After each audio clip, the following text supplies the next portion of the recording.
Hey everybody, welcome back. Blacktop Banter. We're here with another episode. This is episode 65. Obviously, this is our third season, so we're rolling through. We're getting into the work season here at Wiscote, and I'm really trying to keep these going, and I'm trying to keep them fun. As we get busy this summer, you guys know it, they start to get a little sparse, but what I'm doing is like record them ahead of time. That way we can play them out through the summer, and we got a steady supply. Everybody's out there putting blacktop down or seal coating or doing whatever they're doing with their earbuds in, listening to an hour-long conversation about blacktop and some other fun stuff. So speaking of fun stuff, we've obviously had people from the racing world and motorsports world on here often. That's how we connect with any kind of sports industry when we're putting asphalt down. And today I have a really special guest, and we kind of have a crazy connection, which is weird, I guess, but asphalt's connected to everything, we found out. But today I have Ben Rhodes. Ben, you want to introduce yourself, my friend? Yeah. Hey, well, thanks for having me on first off. So yeah, my name's Ben Rhodes. I race in the NASCAR Camping World Truck Series. We won the championship last year in 2021, and I'm competing in my 7th full-time season for Thor Sport Racing, which is the only NASCAR team not based in Charlotte, North Carolina. We're the longest running NASCAR team in the truck series. We're based in Sandusky, Ohio. And the owner, Duke Thorson, has been hugely instrumental in my career. He's also the main man at Sealmaster. He's the guy. So that's our connection here, Marvin, is Sealmaster. Yeah, man. He's been an integral part of your success and my success. So it's worked out really well, man. We got a lot of props for that guy.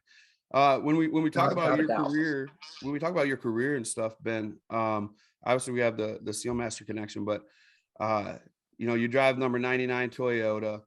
Last year you killed it, right?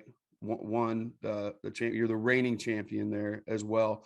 Flashback, one of your very first polls, I think, was here in Wisconsin, right? Elkhart Lake, right? So yeah, you got success here. I have success here. Like, Wisconsin's where it all starts, man, for sure. Wisconsin's cool. Road America is a favorite of mine. I just wish the trucks raced there. So when I made my only start at Road America, I was racing in the Xfinity series at that time. Junior Motorsports 88 car, 2015. So yeah, we started on the pole. Race didn't go so hot, but we had speed. I guess that's what matters. Yeah. I'm gonna try to pull out a silver lining from that, but I'm super happy with where I'm at now. I just wish that the truck series went to Road America. There's a few tracks actually that I wish we went to, but I'm not NASCAR. I follow the schedule. I don't make it. Yeah, that's true. And there are some tracks where some of them got taken out and then other ones get put back, and now they're doing the dirt races and things like that. So, I mean, they do mix it up a little bit from time to time. So I got hope that NASCAR truck series will be there, hopefully at some point. I mean, with all the road courses that they are throwing in, I got hope they'll be there. Let's talk about how you got into it, Ben. Like, dude, you started out in kart. Like, that's obviously a stepping stone for a lot of people, but like, you accelerated to the larger vehicles like pretty quick with success, right?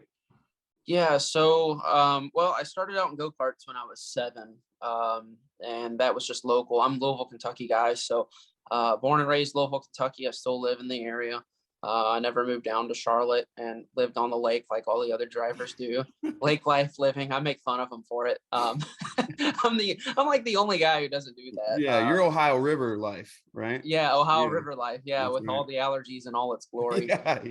It's fantastic. Louisville was voted like #1 worst place to live for allergies for like a few years.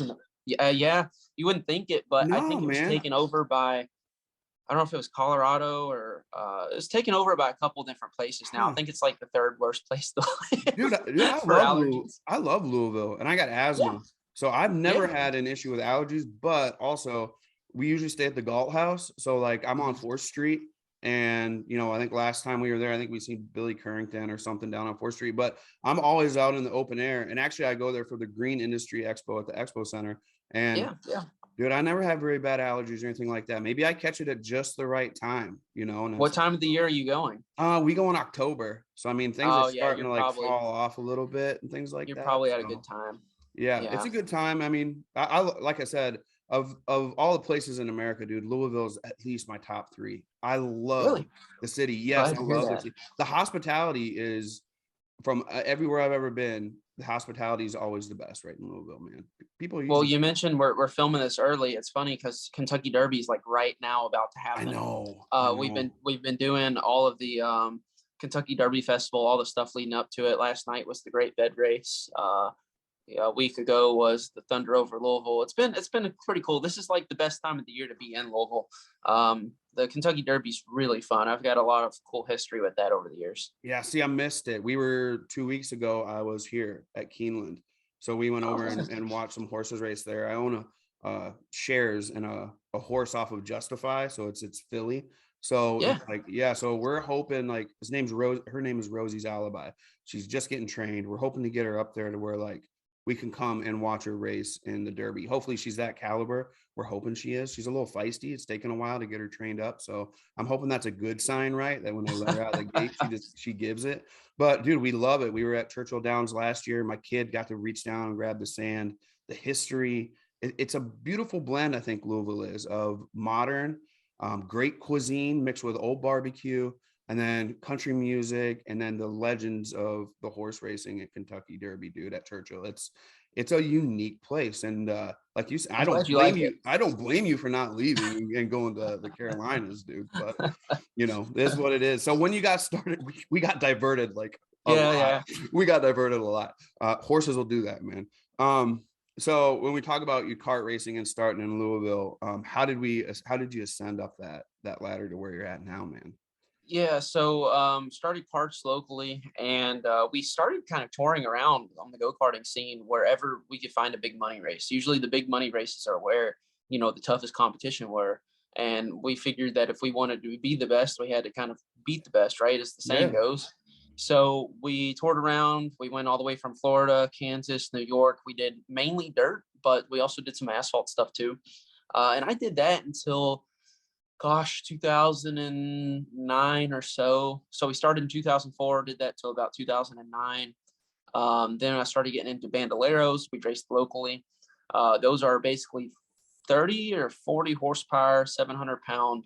They're like bigger go-karts with the roll cage, V-twin engine in the back. Coilovers in the rear, Yeah. solid Yeah. front end, so they bounce like hell. They're just all Yeah. over the place. Yeah. They're wide open. And Yeah, they're something. yeah. They really are something. They're like Frankenstein's monster. Yes, sir. Yeah. So then we went from that to legend car racing. Legend cars, those are about, I think, 1,200 pounds, if I remember Yep. correctly. It's been a few years since I raced them. It's been over a decade actually since I raced them. Um, and those have a motorcycle engine in them. When I was racing them, they were 4-cylinder 1250cc Yamahas. Okay. So they just screamed. You're hitting the chip at like 13,000, 14,000 RPM. Ooh, Just dang. they just sound nasty. They're awesome. And we won a bunch of races in those. I think 2011 we went for the championship title. They only count your best 25 races. We ended up getting wrecked by a lapper who I think was paid off in Las Vegas. Oh That's all I'm gonna no. say. No. But that year we won more races in a legend car than anyone else in the world. Like internationally, we had the most wins. But we raced like 60 races and we won 43 of them, I think, that year. Dang. So it was really, really good. That helped propel us into late model stocks. Late model stocks are full size Yep. vehicles with, usually crate engine. But some races we would do built motor. Horsepower wise, if I remember correctly, we're around 500, but I'm sure the listeners here can probably tell me I'm wrong because they probably know more than me on that. I Honestly, doubt I've it. been out of it I for a doubt it, while. man. We're in the asphalt industry. We only Yeah, know I don't two, know. three Hey, things. what I've found is there's a lot of crossover between asphalt and racing, Oh, like a lot, definitely is. Definitely is, dude. a lot. So I went from late model stocks for a couple of years. 2011, I made my first start. That was technically my first NASCAR start because it Right. was a NASCAR short track governed by NASCAR. Okay. And then I ran that 2011, 12, and 13. 13 and 14, I got into the NASCAR K&N Pro Series East. Those Yeah. are basically the old cup cars from like Yep. the early 2000s. Yep. Same cars. I mean, they were literally the cup cars that you watched, whoever you want to Gordon. name. Yeah. Stewart, Gordon, whoever. Yeah, Yeah. absolutely. Absolutely. So we ran those. We won the championship in 14. And then we tried a couple of ARCA starts. And 2015, I went into the Xfinity Series, ran 10 races for Junior Motorsports.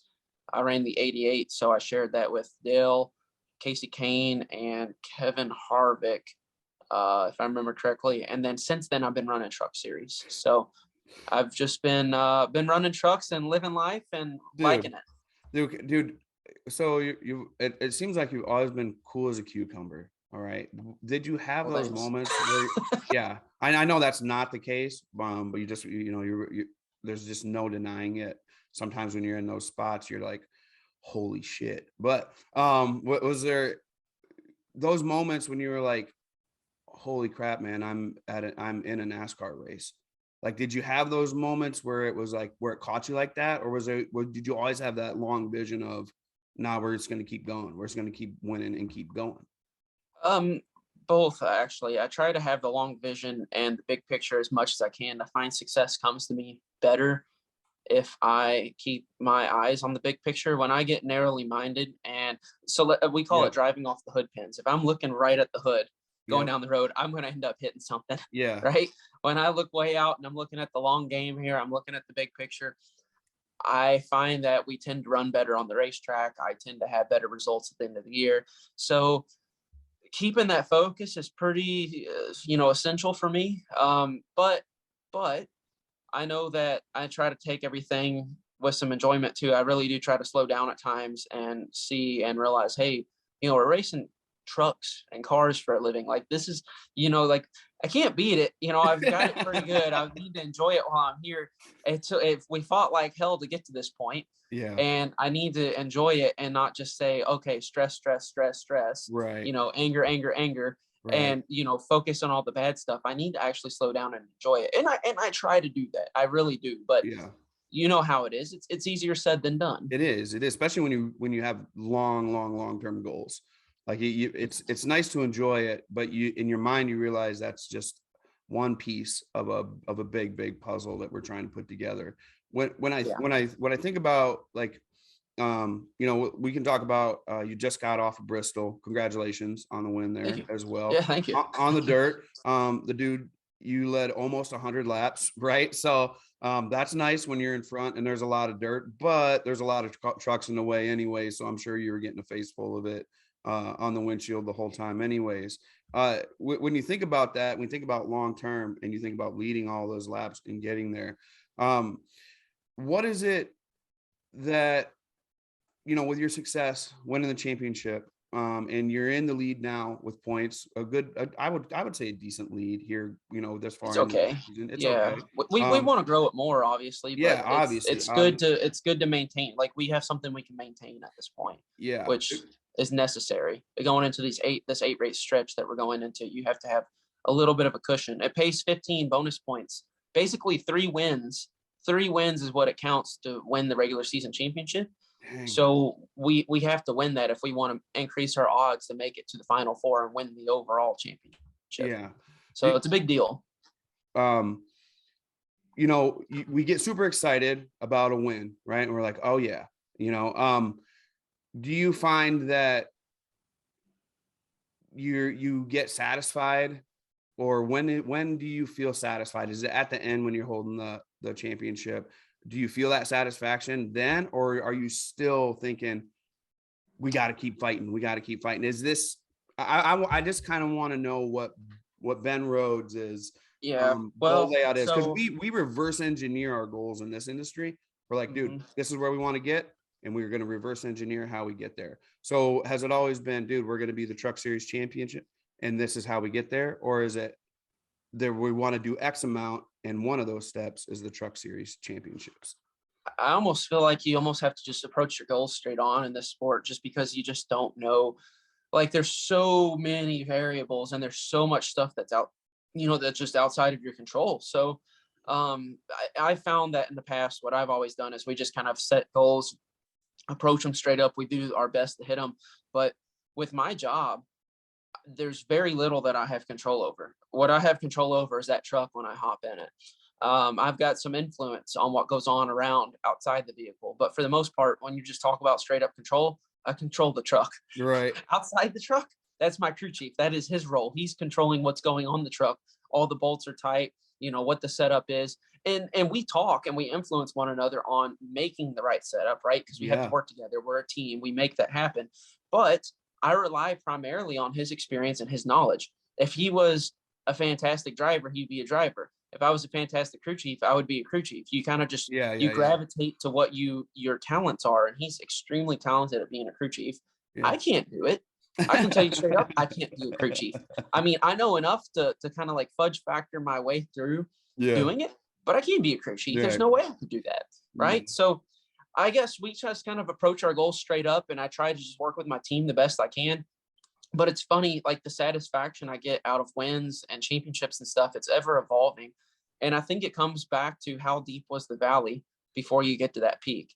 Like the valley was it was a chasm. It was the Marianas Trench. It was the deepest valley in the world to me before we won that championship last year. So that championship was just like uber, like, just super incredibly sweet moment that I savored as hard as I could and enjoyed as hard as I could. Within reason, being on national TV. Yeah. We won't say what happened after that. I got you. We've been there. We go to the finish line here, dude, at the Asphalt World. When you get to the end of the season and you're driving, I tell people it's like driving in with the wheels all blown off and you got duct tape everywhere and it's smoking and you're just trying to screech into the finish line. And that's how we are too. And it's like, all right, we can take a couple minutes to not fix the car while we celebrate, we just enjoy and try to, it goes back to that moment of trying to live in the moment a little bit. So, it's funny, after that championship, we go look at 2022, we just won that Bristol race. The Bristol win was cool, but had I won Bristol a couple years back, it would have been absolutely like the best thing in the world to me. Now that we won the championship, wins just feel like stepping stones to get to another championship. They don't feel. Before the championship, wins were like the ultimate for me. They were the biggest thing. For sure. Right? For sure. Now that I've got the championship, I mean, it's just, they're not empty. They feel amazing and they're still really big, but it just feels like a stepping stone. Okay, I landed here. I'm looking for the next one. It didn't satisfy anything for me. Like it's still got this huge appetite, and the next way to satisfy that is another championship. Yeah, dude, I think the success in general in any field, whether you're a driver or a pilot or whatever you want to, name yourself, is the same thing here. Whether we're a boss or we're an entrepreneur or whatever, there were times where my businesses were fledgling and I would go by a huge parking lot and I was like, dude, I just want to do one. Just let me get one parking lot. And we would get one. And then all of a sudden, like, we knocked it out and we have like posters hanging here of some of those parking lots. And now, like, we've done those same parking lots 10 times and we've done ones even bigger and beyond there. Right. So we still get that feeling like, oh yeah. But now with all of our bigger, more major goals, a little bit of that satisfaction goes away, but yet you're still satisfied because it's a piece to the puzzle, right? It's a rung in the ladder to get there. Yeah. You're in the grind. And when you're in the grind, you can't take your eyes off the final finish line too much, or once you get to that finish line, it's nice to live in the moment a little bit, but I don't know, it's a tough balance. Celebrate your victories. It's a mental balance. I think everybody has to figure out what works for them. I think so. And I think once you are able to overcome some of that stuff, like you were saying, man, we just want to win. And once you get a win, if you are able to put that as not your main goal anymore and you reassess your goals, it allows you to keep going a little bit farther. You just naturally, your environment changes to the larger goal versus just the win goal. Let's talk about something that you can't control, but guys like me can control. And that's the pavement on the racetracks. Yeah. So Atlanta got redone this year, right? And from what I'm hearing, there's already issues a little bit with the new pavement. It's rumbly a little bit and some of that stuff in those areas. What I attribute it to is the fact that there's a lot of recycled asphalt getting put into the new asphalt. So when you go on some of these construction projects, you'll see a machine that's chewing up the old blacktop and it has a chute and it's going into these dump trucks. They're hauling it off. That material is a recycled asphalt and it's getting put back into the new pavement. In my mind, those rocks have already absorbed oils. They're already full of the oils. So it's having a harder time staying compacted and bound together. Now, it's just me. This is just my hunch. I don't know for sure if Atlanta was paved with recycled asphalt, but of all the times that I've kind of paid attention to some of the tracks getting repaved, not as quickly as I've seen Atlanta has tracks run into issues with things like that. So when we talk about the pavement, how do you guys plan for that in the truck series?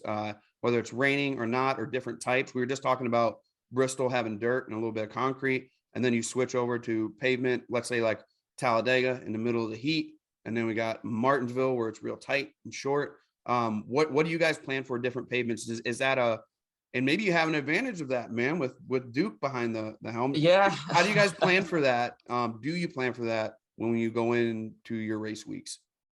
Well, so I mean, asphalt for what we do, everything is huge. I mean, it's all based on that. So we actually get really, really good support from Toyota, who's our manufacturer. And when you go to a new track, any track really, they'll have a scan that shows us the peaks and the valleys of the asphalt, like how grainy it is, like Oh, really? how abrasive it's going to be, how, like, if we go to a new surface and you know that it's got really, really good compaction and it almost just feels smooth, right? Yeah, yeah, And then yeah. we go somewhere else where it's really old and you rub your hand across it, it feels like, you just put your hand across razor blades or Yes, something. sir. Yes, sir. They compare those surfaces and they try to give us a value of um, something that we can compare it to. So we know what to expect on tire wear. And then on top of that, too, we do the best we can on looking at track scans and coming up with kind of the for lack of a better term, like what the bumpiness is, Yeah. and how that's going to affect our compliance. So our compliance is how much suspension travel we have before Yep. we get to what we call a secondary rate. A Okay. secondary rate and what we have is basically a very, very hard point in the suspension where you gain a whole lot of force Okay. going through. Mainly, most of the force is going through the tire because you don't have a whole lot of compliance. There's not a whole lot of suspension travel at that point. It pretty Okay. much bottoms out, and most of the compliance is in the tire at that point. So we try to balance. That's like the magic. It's trying to balance all of that. So when we get that data from Toyota, that's a huge help. But mainly, it pays dividends to have a really experienced crew chief because the headmometer tends to do a really, really good job on knowing where we need to be, and notebooks, all of that experience. It's crucial. Man, that's wild. We've had a few different guests on here, one of which was a street luge world championship. And world Wow. champion. Yeah, Colby Parks. I'm hoping to get there in Ohio and see him this year. They're finally coming back after COVID. They're gonna have a huge race. But he was saying the exact same thing, dude. Like even the smaller silicone wheels and stuff that they have, he's like, if you have any experience at all on those tracks and you know the pavement, he's like, you'll switch your wheels up. He's like, because either you want something very hard on something that's real smooth. He's like, or you want a softer one on those, I'll use the same term you did, bumpiness of the pavement. He's like, you want to grab on. He's like, and a lot of times, whether or not you're going to have to lean as hard or not. And he said, sometimes when you don't have to lean as hard, you keep a lot more speed. It's similar to you guys. You keep more speed going through the apex. He's like, you'll pass somebody in the turn. He's like, and they're almost dead stopped. It feels like, because they're leaning Wow. so damn hard in that stuff. So, I mean, when it comes to pavement, it's crazy to think that it's such a huge factor that even you guys are taking it into account almost every race with different diversity over each track. Well, here's a really good example of this. So I was just looking at this. We're about to go to Darlington. As we're recording this, Yeah. we're about to go to Darlington, and we're starting at pit stall 1. That's our pit stall. So I am the last pit stall on pit road before going right back out onto the track. I leave from concrete and go right into asphalt. So you can feel there's a huge difference between that grip between concrete and asphalt. You can feel it. Sometimes some places you go to, it's okay to have pit stall 1. Other places you go to, it's really hard to get out because you go from the concrete, which has a lot of grip, you go onto the asphalt, and it's like all of a sudden they shot your rear tires out. I was gonna say the wheels let loose. Yeah, it's crazy. Another example would be Martinsville. The straightaways are pavement, or blacktop. The corners are blacktop, but the corners themselves are concrete. Yep. And let's say you're just braking as hard as you can, getting into that concrete zone. You're on the brace and you're like right on the edge of locking them up. As soon as you get to the concrete, boom, more grip. Just like that, magic. Dang, and so really? Yeah, so and then you can actually put a lot more brake pressure to it at that point. Huh. So you're just kind of playing around with the surface a lot, so like, Yeah. unconsciously as you're driving. But I mean, consciously, we're doing everything we can to the setup to tailor it to that racetrack. And Goodyear. I mean, our tires, we have different tires at like every single race, and year over year, they seem to always be different. And it's them trying to work on the longevity, how they're wearing. Some places we go to, it turns the tire into like a powder. The Yeah. rubber that comes off is like a real fine powder. Yeah. Other places you'll get marbles. Other places you'll get like the wormy. It'll Yeah. it'll turn in stringy String. and Yeah, looks it like does. worms. Turns Yeah. stringy. Yeah. Yeah. And I think that's I think that's the abrasiveness and the texture of the pavement. When it's rough and what we call raveling, where a lot of the fine sands come out, I'll notice that when the tires hit one of those more abrasive pavements, where it's larger stone, that's when I'll see the worms come out. It's like a cheese grater, Yeah. and the cheese just shoots off that sucker in the worms. That's where it comes into. When I think about Martinsville, I would imagine those corners where you guys break so hard and the fronts dive in. If they weren't concrete, I would have a feeling that pavement, if it was asphalt, would what we call pushing. It would eventually just be a dip right there where you guys are hitting the brakes and coming in with so much force, especially when it's warm. So it's crazy to see the designs and how you guys take it into effect and how all that stuff just comes into play for success or unsuccess. Imagine some people don't plan for it and they're like, shoot, man, what is going on? Everybody tries to, but others do it better than Yeah, others. that's And what I it mean, takes. honestly, the magic comes from how well you anticipate what it's gonna what's the load on the track, Yeah. what's your compliance getting over the bump, stuff like that. I mean, that makes a huge difference. And it's funny too, you hit the nail on the head about when you get hard on the brakes and you're at a place that's just asphalt, Yeah. we start to see those undulations in the Yep. brake zones. Yeah. And so for example, Coda Circuit of the Americas, we just raced that. Yep. And going into turn one, the main braking zone where everybody hits the brakes, there's a huge bump that's formed where everybody's just Yep. pushed Dipping down. it's just pushed that It's asphalt right into crazy, the ground. dude. It's It's crazy to think insane. about. It's insane. Well, thinking about the future and where you're going and things like that. This will air the week of Knoxville, when you guys are gonna be heading Knoxville, Iowa, by the way. For people that I don't want to get them to get confused on what Knoxville we're talking about. That'll be June 18th. Do you what's it like for that track for you? Any expectations or anything going into that one? Yeah, bumper cars for that track. Well, yeah. Last year we raced at Knoxville for the very first time in series history. Like there was no precedent set. We didn't know what to expect. Yep. And we go to that track. We had raced on dirt for several years prior in the truck series. So everybody has a good dirt notebook.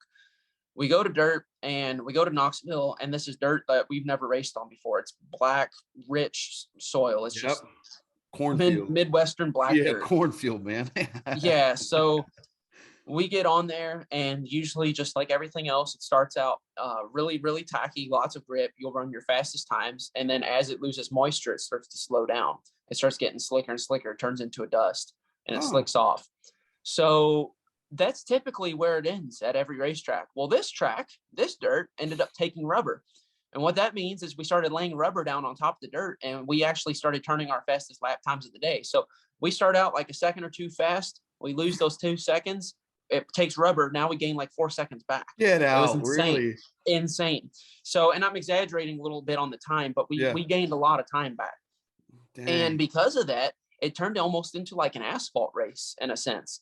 It turned into like an asphalt short track where the fastest line was on the bottom, right around the bottom. And we got people turning left and right on each other down the straightaways. Yeah. You would gas up in the corner to push the person out of your way in the center.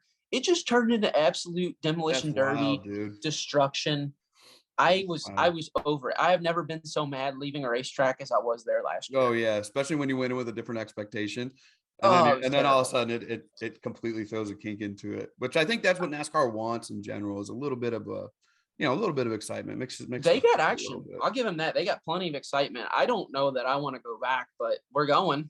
Yeah. At least you know kind of what to expect. I imagine the dirt will be the same over there. Elbows out. Yeah, elbows out. Yeah, for sure. That's it.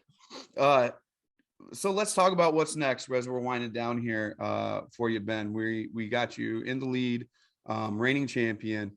Let's say we get another championship, and what's next for the rest of the season? Obviously, we know what race is next. You're going to Darlington, big turn on one end, small turn on the other end. And then we got you on Knoxville when this is going to air. We know what's next that way. What's next for Ben Rhodes, the person, the pilot? Man, I don't know. I'm just right now, this 8-9 week stretch of racing, it got 100% of my focus. Good. That's I was good. talking to my wife that, well, so we just ended up getting an RV because over the past 8 years of doing this, 7 years of doing this, I'm gone majority of the time. Right. Which, I mean, hey, they say distance makes the heart grow fonder, I suppose. Yeah, that's the So thing. that's not bad, but we do have a kid on the way. Oh, really? And Congratulations. yeah, we got a kid on the way, and I'm gone a whole lot. So we ended up getting an RV, and I'm just gonna be gone. Like in the Cool. same, I'm every 2 weeks I'm in Sandusky, Ohio at the shop. Every 2 weeks I'm in Charlotte, North Carolina, and then every single weekend I'm in a different state racing. Right. So I'm just all over the place Yeah. now. Yeah, my hair's on fire. Can you tell? I got you. I know where you're gonna go with that RV. You're going to the lake in South Carolina, North Carolina. Yeah, I'm not. Right? I can tell you that right now. Lake life living ain't for me. Yeah. Cool. Well, man, I really appreciate you being on here and taking time with us. We love to hear about it every time. A little known fact about me, dude, I used to race. Yeah, I Really? raced. Yeah, I raced ATVs on ice here in Wisconsin. And Holy cow. yeah, dude. Yeah. So I raced unstudded, which means we didn't have screws in the tires. We just raced with they're kind of like dune tires, so they were paddles.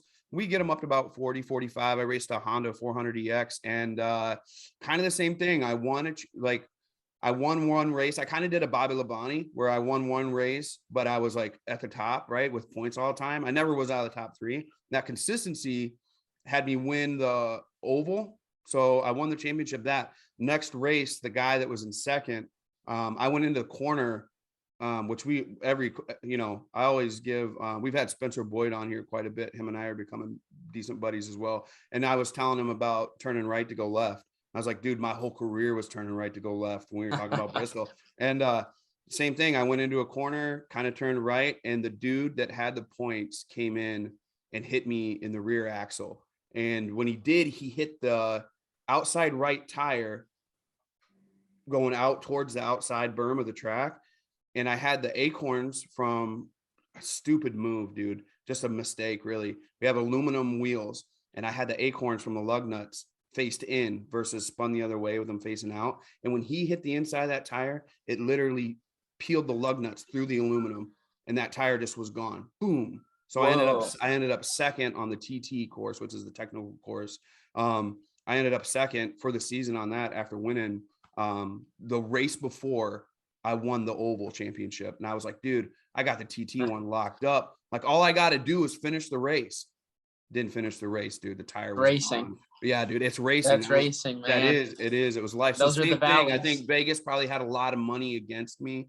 And that guy came in, I was 16 years old. Not, the world was watching, I'm sure, on a lake in the middle of Wisconsin where no one really give a shit in the middle of the winter. And and same thing. Yeah. So yeah, totally get it. Yeah. That's cool though. You got that racing background. That's easy to connect to when you have that. We do. Yeah. My little guy wants in too. And he's 11. So it's time, I think, we start getting him in there a little bit. And he's been actually the Sealmaster IndyCar we go to every year, and with Vassar Sullivan and Dale Coyne Racing. And dude, he's like obsessed with Indy and F1. He's like obsessed.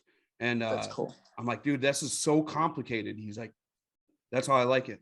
I said, well, you got to start simple somewhere, dude. Like, you can't just jump in like, yo, I'm going to race these. I'm like, you got to like build up a little bit. So hopefully he listens and he takes some advice. But once again, dude, thank you so much for having us. Great wishes for your success, for your life. Now you got a youngin'. Welcome to that, dude. You thought NASCAR was hard? Whew, wait till you get to this one, buddy. Yeah, I'm about to learn real quick. Yes, sir. Real quick, let's go over your socials real quick, where people can find you online. Yeah, so just at Ben Rhodes on Twitter, Facebook. You can find me on Instagram as well at Ben Rhodes, and then also benrhodes.com on internet. So yeah. pretty easy, straightforward, and it's RHODES. Yeah, I was checking out the shop earlier. You got some cool stuff stuff on there. Yeah. I only allowed Swag. the one to drop one. Yeah, swag. We'll put that. There we go. What about a piece of advice, man? You've had some great success, and what about a piece of advice just for people in general that have goals and are looking to chase them down? Man, that's tough. I think the piece of advice that always sticks with me is just doing the right thing and not burning any bridges. Like, it seems like in the racing world and in any world really, there's always going to be bad people that will try to take advantage of you, and there's always going to be people taking the low road. I can't even tell you how many times it's happened to me in my life. It's unfortunate. There's always going to be people that do it, but I was always taught to take the high road, and so far so good. I haven't stopped, and I think when we don't burn any bridges, you just never know how stuff will come back around. It's so funny. I've had like terrible relationships with people in racing over the years, and somehow things will come back around, and then 10 years later you're working with them, and it's like, well, I'm glad I didn't say what I was thinking and what I should have done. Yes, sir. But but by taking the high road, my life is definitely better for it. So I'm just trying to do the right thing all the time by myself and people around me. Cool, dude. You know what that means is nice guys don't always finish last, dude. Sometimes they finish first a lot. It feels like you finish last when the bad things are happening. For sure. I mean, I'm not saying don't punch somebody, but also just, make sure it's justified. Yeah, you got to take up for yourself, but justified. also, try to do the right thing as much as you can. Cool. Dude, greatly appreciated. Great piece of advice. And that's in general. That's anything in life. That's everything. Yes, Golden rule. Cool. All right, we're gonna do a pod deck real quick. I'm gonna draw one. Hopefully you don't get the hot dog one. We already went over that one. No. There was another one the other day said, "What makes you feel old?" And the dude took his hat off. It was actually Casey from Bin Blaster. So I took my hat off, dude. I'm completely slick bald. And he was like, "Oh man." He's like, "I'm just gonna do that." And I'm like, "Dude, do it. You'll be free." I'm like, "It's like," I said, "It's like being in your birthday suit in a hot tub at your own place out in the middle of nowhere." I'm like, "That's how it feels to shave your head." And he's like, "You say no more. I'm gonna shave it, dude." I'm like, "Oh, cool. All right, we're gonna draw one real quick, and I'm gonna mix it up a little bit so that way we know which one it is." All right, dude, you gotta be shitting me. Look at this. It says, "Is a hot dog a sandwich and why?" That's the one true, dude, of all these decks. All right, hold on, we're gonna do that one. That's wild. It's not a sandwich. It's definitely not a sandwich, dude. Otherwise, it would be with the sandwiches when you go. Thank you. All right. Well, this one's kind of in that ballpark. Let's see if we can see it. Hold on, let me see if I can get it. All right. What's the weirdest thing you've ever eaten? Oh man, I'm not that adventurous. I promise you. What do you think? And here's the funny thing: if frog legs are weird, that's the weirdest thing I've eaten. Oh, cool. Yeah, it takes certain open-mindedness, I would think, to eat frog legs. I like them. Do you like them? They were okay. I mean, I tried them and I couldn't get my mind past like seeing a little frog. I know, dude. What's hard is it tastes like catfish, but feels like chicken. Yes. Yeah, dude. Yes. It's super hard to. You're kind of like, what? Yeah, I know. Like, your mind's like, dude, I should not be eating this. I'm very texture oriented, and knowing that it's a frog just kind of made me. I'll just stick to the chicken. Cool. I will too. In hot dogs, dude. In hot dogs. Yeah. Which isn't a sandwich. Cool. Well, Ben, dude, thanks again. Really appreciate you being here and taking the time to talk to us. Best wishes at Darlington and for the rest of the season. Hopefully we can have you back sometimes, and we'll talk about how the season went. And dude, I have a feeling you're going to be around for quite a while, Ben. So I hope so. I appreciate that. Thank you. Yeah, no thank worries. you. Hey, and before we go, I just gotta drop a bomb on you real quick. Go ahead. I listened to Blacktop Banter before you ever even reached out. Oh yeah. So I'm just throwing that out there before we just You really did. Click. Yeah, I did. Dude, I really like a year or two ago, I found you on Spotify. Dude, I really appreciate that. Yeah, it's been a wild ride for us. And to be honest with you, we're getting into a realm that I never imagined talking about Blacktop would take us. The success and what it's allowing for my life here on Blacktop Banter is unbelievable. Getting to meet great people like yourself. We're on rooftops sometimes at parties that I have no business being there, coming from where I came from. And it's like, okay, maybe I do. Maybe this is my realm. Maybe this is where I belong. So those long-term goals are paying off. And to hear you say you listened to it, dude, before you got here, I'm like, all right. We're doing all right. That my social media game and my marketing game is working well. So greatly appreciate it. All right. Well, for myself and for Ben, This is Blacktop Banter. This has been episode 65. And here we speak asphalt. And Ben even spoke asphalt today. Like, I didn't even have to modify it. Like, dude, we speak asphalt and concrete and a little bit of dirt, but mainly we speak asphalt. And as always, here in our world, the asphalt world, we want you to seal it, pave it, stripe it, and kill it. Peace.